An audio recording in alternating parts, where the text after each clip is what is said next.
Eh bien salut tout le monde, c'est Flo, j'espère que vous avez la forme. Alors aujourd'hui on va tester une nouveauté boîtier, donc c'est une nouvelle marque, c'est la marque Metallic Gear. Alors si vous connaissez Fantex, c'est une marque de chez Fantex, donc c'est une nouvelle marque qui a été créée. Donc Fantex qui fabrique des boîtiers milieu de gamme et haut de gamme. C'est une marque vraiment pour du boîtier milieu de gamme qui est vraiment super bien fini. Donc ici on présente le Neo en version ATX. Donc ici c'est sa version silver argenté.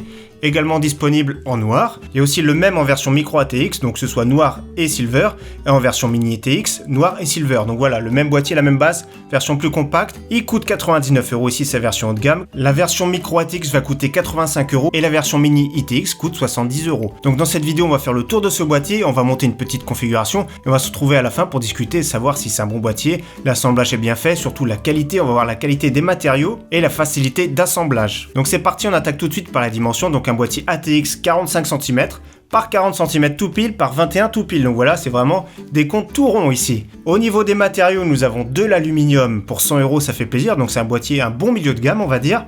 Du verre trempé. Comme d'habitude, c'est fragile, attention, donc verre trempé, ici fenêtre latérale. Au dos également, ce sera du verre trempé, donc deux faces en verre trempé, là c'est vraiment très bien. La face avant, donc de l'aluminium, plaque d'environ 3-4 mm d'épaisseur. Sur les côtés, nous avons les entrées d'air ici, donc l'air, faut bien qu'il le prenne quelque part, donc on a de l'air qui prend sur le côté. Nous avons deux ports USB, les prises casque et micro. Donc de l'autre côté aussi, nous avons les entrées d'air pour les ventilateurs de façade, ça on va en reparler tout de suite après. Sur le dessus, face pleine en aluminium, légèrement incurvé ici sur le côté, donc c'est arrondi, c'est vraiment très classe. Le bouton power qui se retrouve dessus. À l'arrière, nous avons un emplacement pour un ventilateur de 12 cm qui n'est pas fourni. Donc ici, la plaque IO Shield. Cette extension pour une carte mère ATX, mais c'est compatible bien sûr micro ATX, mini ITX. Et l'alimentation qui prend place en bas avec une petite plaque qui se dévisse ici. Donc franchement, pas mal déjà. Sur le dessous, on voit très bien que l'alimentation prend place en bas avec un filtre pour le ventilateur de l'alimentation. 4 beaux patins en aluminium avec un petit revêtement en caoutchouc ici pour limiter les vibrations. On voit très bien que le châssis est entièrement en aluminium, même jusqu'en dessous. Alors maintenant, je vais démonter la petite vitre latérale, on va voir ce qu'il y a dedans.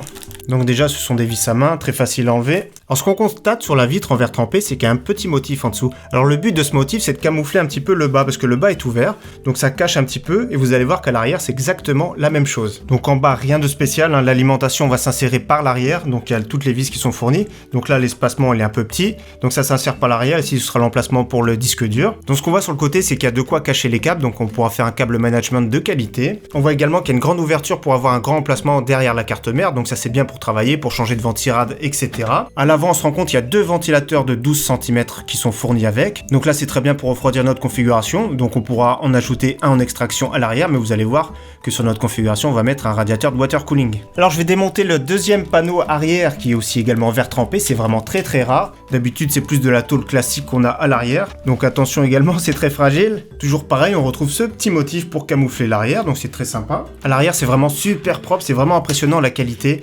l'épaisseur des matériaux. Donc ici, tous les câbles de la façade. Donc ici, on va dévisser l'emplacement pour deux SSD. Donc ça, c'est très bien. Donc on dévisse ce petit cache. Donc ici, on constate qu'il y a une petite gouttière sympathique qui sera cachée. C'est vraiment très très bien pensé. Ce que je vais faire maintenant, c'est retirer la façade avant et après, on va attaquer le montage. Donc voilà, il suffit juste de tirer dessus, ça se déclenche très très bien. On voit très bien les ouvertures pour les ventilateurs d'origine. Plaque en aluminium, vraiment c'est de la qualité, je vous fais écouter. L'épaisseur est vraiment super correcte. Donc on voit très bien les deux ventilateurs de 12 cm. Et petite particularité, c'est que les disques durs prennent place comme ça à l'avant. On peut en mettre deux de 3,5 pouces. Donc je vous montre comme ça, et en plus de ça, il y a la petite boîte à l'intérieur, donc Neo. Franchement, c'est très bien fini, très qualitatif. Donc maintenant, on va s'attaquer au montage. C'est parti!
Alors ce PC est vraiment sympathique, super classe, super soft, franchement j'aime beaucoup, donc d'ailleurs je vais l'allumer.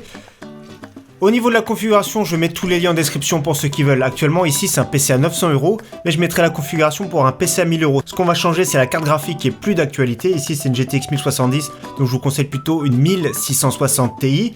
Et au niveau de l'alimentation, je mettrai une 550 watts, ce sera plus performant, ainsi qu'un disque dur pour faire une configuration à 1000€ pour ceux qui sont intéressés. Donc autrement, c'est du Ryzen 5 2600, la carte mère, c'est une ASRock, 8Go de DDR4, donc ici une configuration 900€ qui est vraiment très performante, une configuration milieu de gamme. Concernant le boîtier, franchement le montage c'est super simple, ce passe-câble de toute beauté, on cache les câbles. Là j'ai enlevé la vitre mais c'est du verre fumé de toute beauté. Ici franchement c'est super classe, donc franchement c'est un boîtier qui est plus destiné pour de la sobriété, du silence parce que les deux ventilateurs qui sont fournis d'origine sont très silencieux. En plus de ça, le petit water cooling Cooler Master est très silencieux aussi. Donc une configuration milieu de gamme, si ça chauffe beaucoup trop, je vous le déconseille. Mais pour une configuration qui chauffe pas trop comme ici, franchement c'est du tout bon. C'est des matériaux nobles de qualité avec une très bonne épaisseur. Donc franchement, je vous le conseille fortement pour ceux qui cherchent une configuration super sobre, super classe et à prix vraiment raisonnable parce que 99€ c'est pas mal. En plus de ça, les dimensions sont vraiment contenues, donc ça fait plaisir. Autrement, comme je vous ai dit en début de vidéo, il y a aussi une version micro ATX2 disponible et mini ITX pour tout type de configuration. Donc franchement ici la qualité Fantex est présente. C'est vrai qu'il y a des boîtiers Fantex à plus de 300€.